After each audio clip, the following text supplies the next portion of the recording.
A very good evening and welcome to this edition of YES101 Visual Radio for the Newsfirst team. I'm Kenza Farouk. Now, before we take a look at your news in detail, let's take a look at your headlines. News First headline. In your top local stories, UNP calls for 2-year election delay. SLPP vows to oppose any election delays. Sri Lanka maintains policy interest rates at current levels. No conflict with government's economic transformation bill, says central bank governor. In your international news, Israeli tanks in the heart of Rafah amid intense shelling of city. Finally, in your sports, Nadal would have beat most players with level against Zverev, says Bilander. Now your news in detail.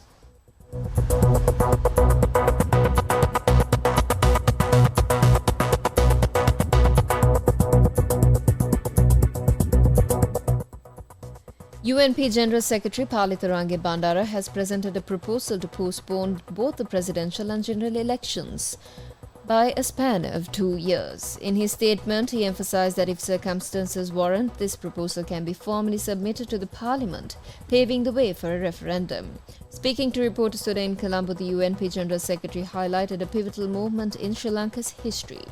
The nation faced economic adversity, but resolute measures were taken to steer it away from the brink. These efforts yielded significant victories. He asserted, quote, "We have regained international trust, stabilized the economy, and provided relief to our citizens. Administrative reforms have streamlined governance, and the education system has returned to normalcy," end quote. Range Bandara attributed these achievements to the current presidential leadership. He underscored that the country's current needs do not align with an immediate presidential or parliamentary election. Instead, he called upon all members of parliament to rally behind a proposal extending the current president's term by 2 years or potentially 5, along with the corresponding extension of the current parliament's tenure. Range Bandara urged unity across party lines, including opposition leader Sajid Premadasa's support. Additionally, he emphasized that during these challenging times, a prudent approach would be to defer both the presidential and parliamentary elections by 2 years, with the option of a referendum if deemed necessary.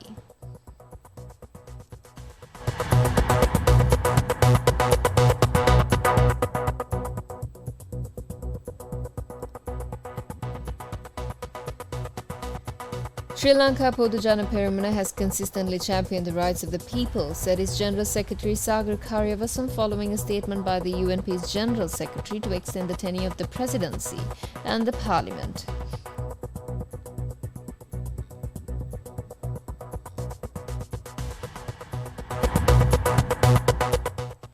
Sri Lanka Podujana Peramuna has consistently championed the rights of the people, said its General Secretary Sagar Karyavasan following a statement by the UNP's General Secretary to extend the tenure of the presidency and the parliament.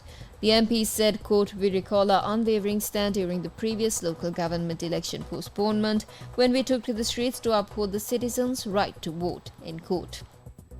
He said that Sri Lanka Podujana Peramuna never deprived the people of their voting rights, and the party's commitment to timely elections remains steadfast. Karyavasan said the SLPP firmly opposes any postponement, emphasizing that elections should occur as scheduled. The people deserves the opportunity to choose their leaders. We believe that through the electoral process, our party and its candidates will emerge victorious, serving the nation decisively, he added. According to SJB's Nalin Bandara, the proposal presented by Palitharange Bandara is a sign of defeat. He said that this clearly shows the UNP's inability to win an election. He said, quote, "Victory is simply out of reach. Today it has become evident that the United National Party, Ranil Wickremesinghe's presidency, and the ministers supporting him cannot secure a win," end quote. Nalin Bandara said, quote, "If elections are not held before the 17th of October, SJB will take to the streets and demand the current government's resignation," end quote. Meanwhile, Minister Manuja Nanekara said, quote, "The president is non-partisan, but his party is the UNP," end quote. He said the party can make such proposals and those proposals may be considered. He added, quote, "When some said a general election will come first, we considered that. But then it was decided to hold a presidential election. Now there's a new proposal. That proposal will be considered. The government must look into it. That isn't a statement issued by the government," end quote. Moving on to more local news.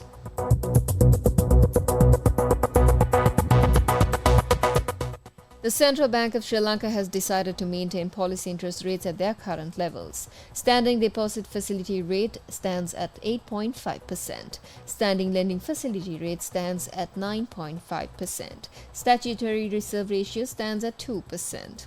The board arrived at this decision after carefully assessing the current and expected macroeconomic developments and possible risks on the domestic and global fronts with a view to maintaining inflation at the targeted level of 5% over the medium term while supporting the economy to reach its potential. The Monetary Policy Board observed the need for a further reduction in market lending interest rates in line with policy interest rates and other benchmark interest rates, which is imperative for the easing of domestic monetary conditions and domestic economic recovery. Accordingly, the board re-emphasized the need to pass the benefits of eased monetary conditions to the borrowers without further delay. Headline inflation is expected to converge to the targeted level over the medium term despite transitory volatiles.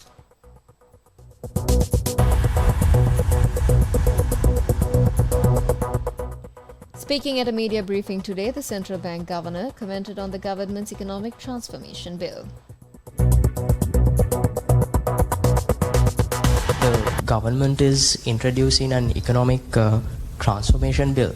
How does the central bank, which is involved in multiple economic decisions in the country, view this decision?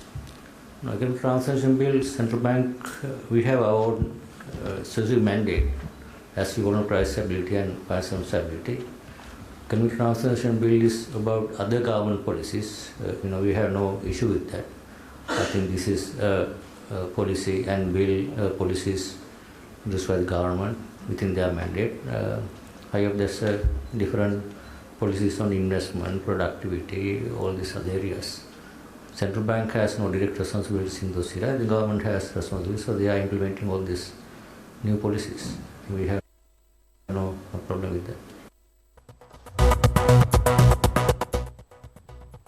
In addition, the central bank governor says that private credit debt restructuring negotiations can be concluded soon and IMF executive board approval can be secured in June.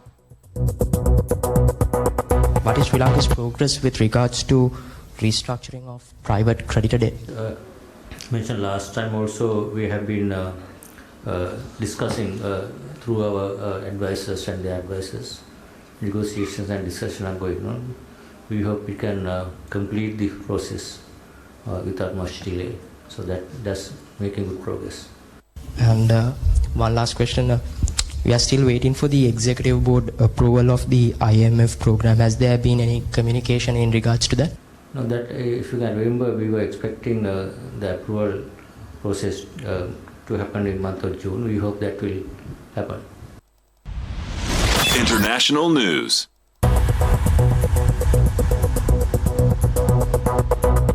Journalists and witnesses in Rafah in southern Gaza say Israeli tanks have seized control of a key roundabout in the heart of the city.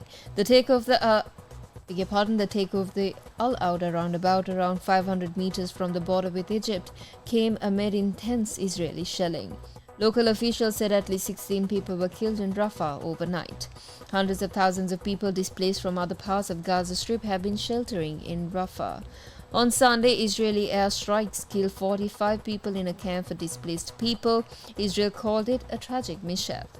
The UN Security Council will hold an emergency meeting late on Tuesday to discuss Sunday's strike. Sports news.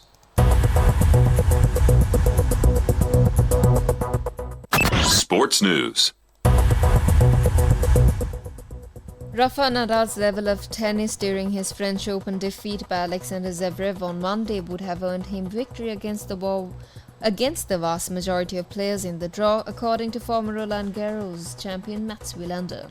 The 37-year-old Spaniard, who missed almost all of 2023 with injuries, went down in straight sets to the fourth-seed German as Zverev became only the third player to beat the 14-time champion on the Parisian city. In what was possibly his last match at the tournament, he has dominated for almost 2 decades. Nadal showed flashes of his former brilliance and has made no secret of targeting a return to Roland Garros for this year's Paris Olympics.